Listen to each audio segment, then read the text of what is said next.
Hey folks, it's Monday, day after Mother's Day. I hope you had a good Mother's Day. Cheers, everybody.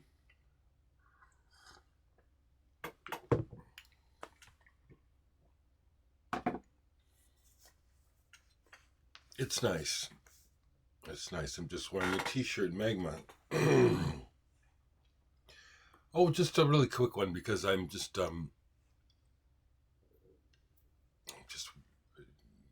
kind of getting my motor running. And when I take a couple days off like this, it's kind of like, well, yeah, that was nice.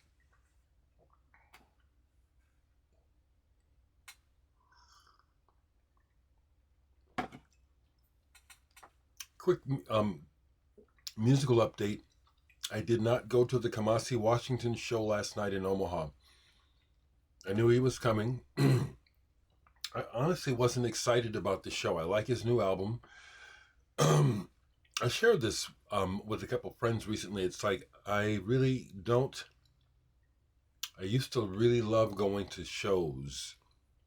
It's been a while now, but my preference now is to play. If I can play, that interests me. Just going to watch anymore doesn't interest me that much, honestly. If I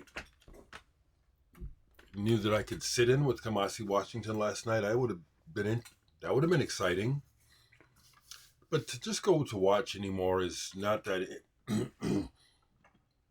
not that interested, really. I'm really not. And then here's the other thing. The spoiler for me is the phones. Everyone with their phones. On the one hand, because of the phones, you get to see, but at the same time, it takes away from the atmosphere and the event and the being present for it. In that aspect, I fully agree with Jack White and Robert Fripp about phones. It's like it's cool that somebody can capture it, but at the same time, you look at the footage of the show and it's just rows and rows of people take with their phones up. I remember the old days when people were present.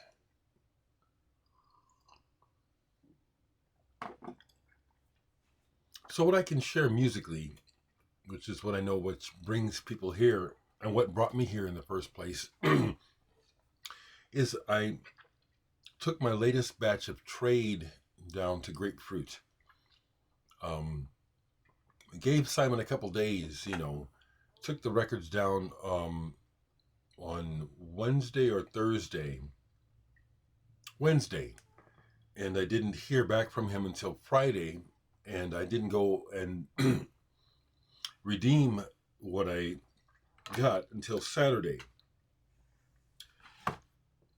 On top of that, I broke down and did a small order with Wayside.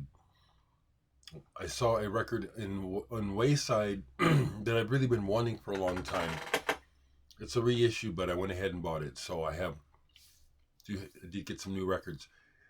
The best part of the trade with Grapefruit was, even without looking at the prices and adding things up, just grabbing what I was most interested that day, I ended up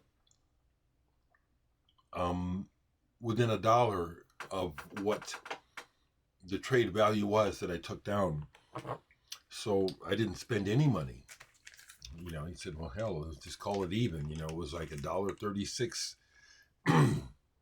that he would have, difference.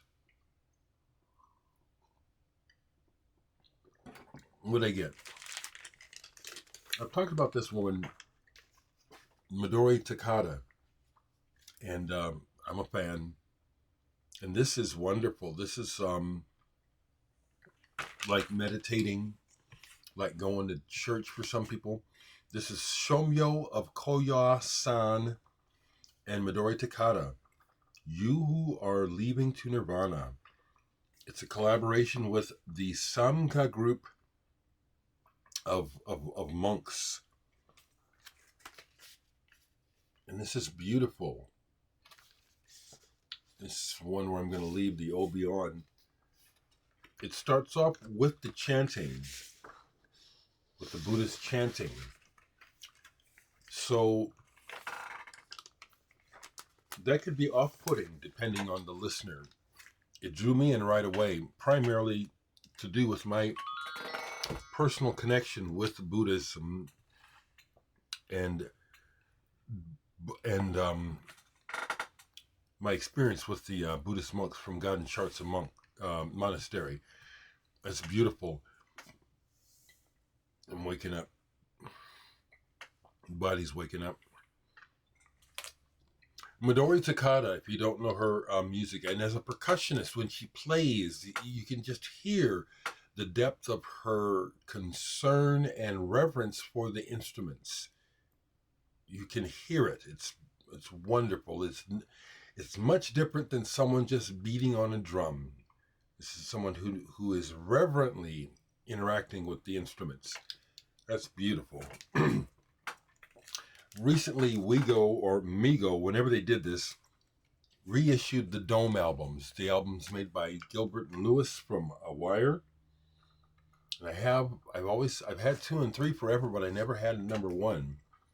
So I picked up the Migo reissue of Dome 1, and they packed them in these covers where they look worn. And that's artwork, but it looks like, it's been on time worn. And these records are the bass player, whatever his name was. Is it Graham Lewis? I've always noticed this about his some of his contribution to Wire and their other projects. He'll do things like he's purposely trying to push you away or be confrontive with something that's ugly. Like the way this starts is ugly.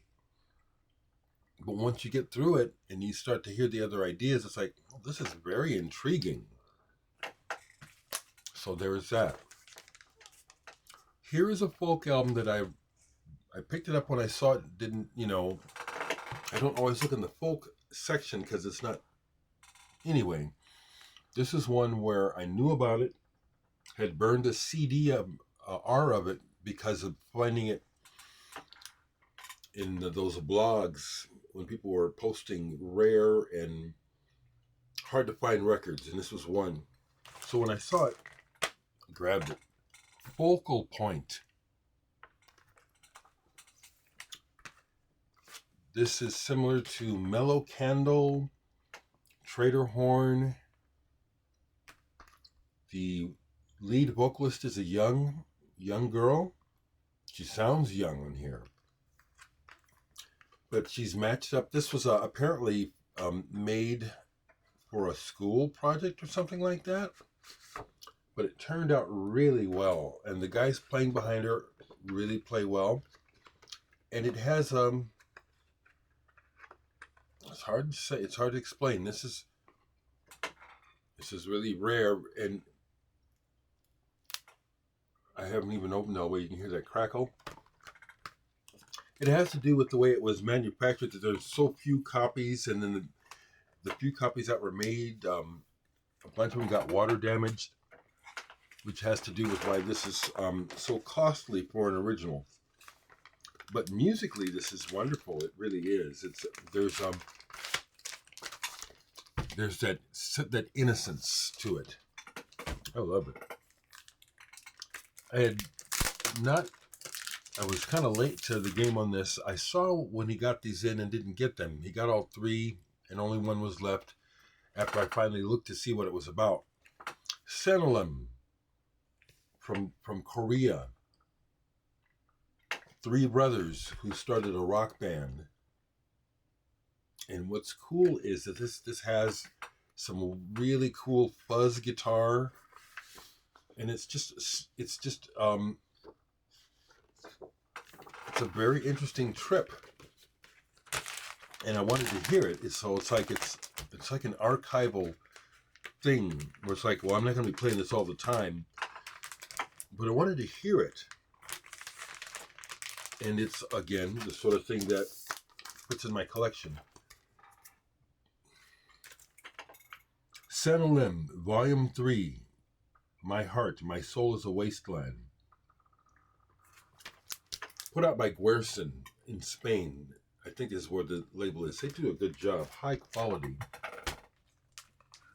A couple records sitting out.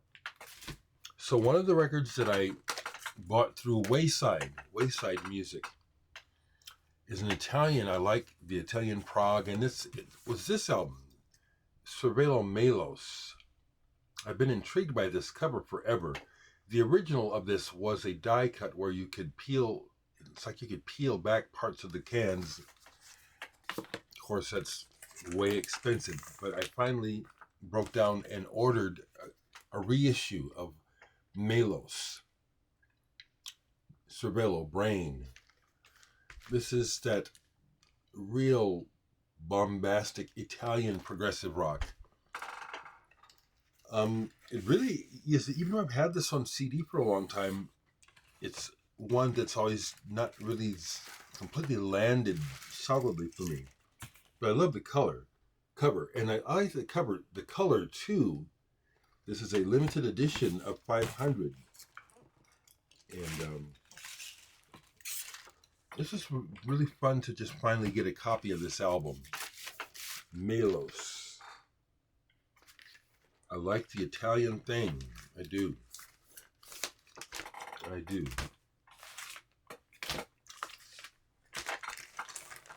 One of the other that I got from Wayside, been after this forever too.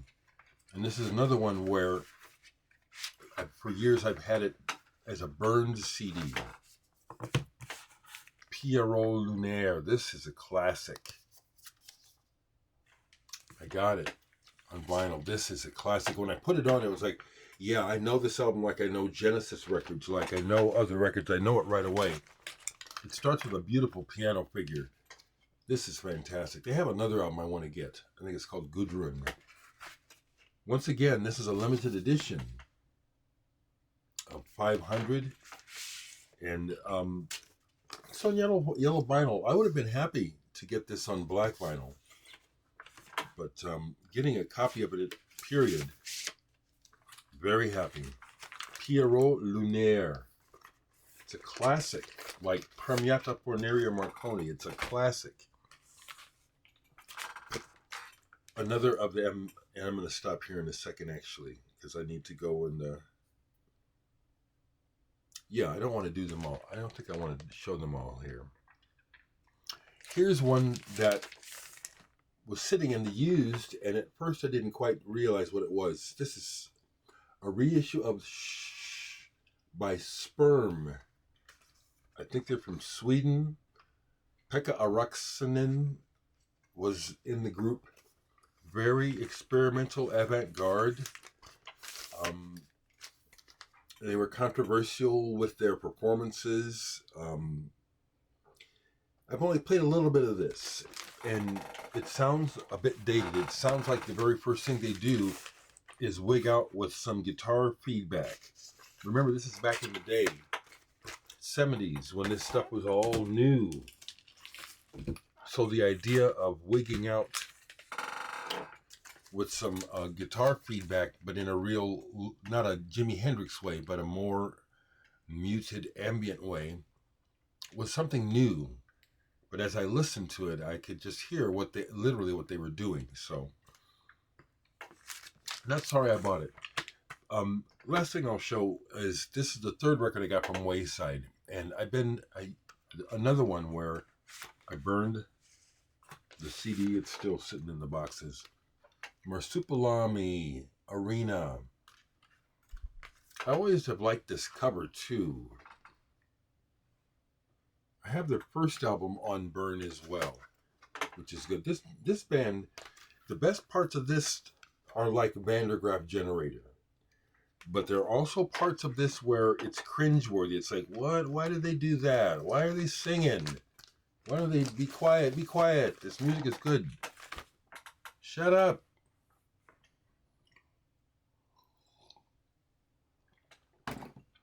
That's what I'll show today. I got a couple more that I got in my trade. Very happy with the trade. So just I'm unhappy about my nephew Kareem. He lost his job. Damn it! He just got the job. What the hell's going on? It frustrates me. You know, I'm frustrated for him. I don't know what's going on with him, but why can't he keep a job?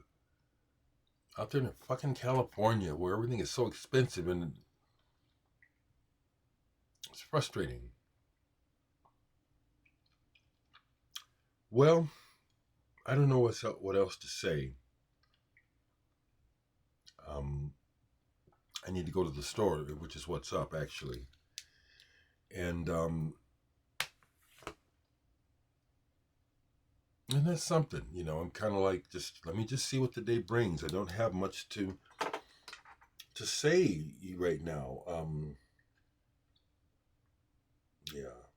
Okay, folks. I'll talk to you later. Have a good day.